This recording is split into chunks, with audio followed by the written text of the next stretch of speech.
నలగామ శ్రీనివాస్ గారు ఇట్లా చెప్తూ పోతే చాలామంది ఉన్నారు. తెర వెనుక తెర ముందు నా అడుగులు సూర్యునితో పోటీపడి పడాల్సి వచ్చిన ప్రతి సందర్భంలో రగన్న అలసిపోకుండా కాపాడినటువంటి ప్రతి కార్యకర్తకు నేను శిరస్సు వంచి కృతజ్ఞతా వందనాలు తెలియజేస్తూ నా ఈ గెలుపు ఒక చిన్న కంట్రిబ్యూటర్ స్థాయి నుంచి ప్రారంభించి మీ స్థాయిలోంచి నేను ఈ స్థాయికి ఎదగడానికి నాకు సహకరించినటువంటి మా మీడియా మిత్రులందరూ కూడా ప్రత్యేకంగా కృతజ్ఞతా వందనాలు తెలియజేస్తా ఉన్నాను.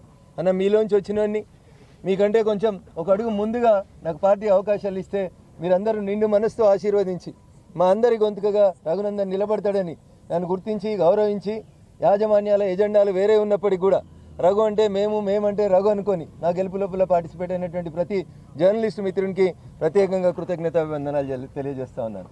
Last but not the least, నా ఈ గెలుపులో అనునిత్యం నన్ను వేటాడి నిద్రలేని రాత్రులు గర్పించి ఎట్లన్నా వీని ఓడగొట్టాలని వీనొక్క గెలుపుని రాష్ట్రం లోపల ఆపాలని బారాసా పుట్టినటువంటి ఈ జిల్లాలో బారాసాను గెలిపించాలని బాగా కృషి చేసి బారాసాను 3వ స్థాయికి తీసుకుపోయి ప్రత్యక్షంగా పరోక్షంగా నా గెలుపుకు సహకరించినటువంటి గౌరవ మాజీ ఆర్థిక శాఖ మంత్రి వర్యులు తన్నీరు హరీష్ రావు గారికి సందర్భంగా ప్రత్యేక కృతజ్ఞతలు తెలియజేస్తా ఉన్నాను.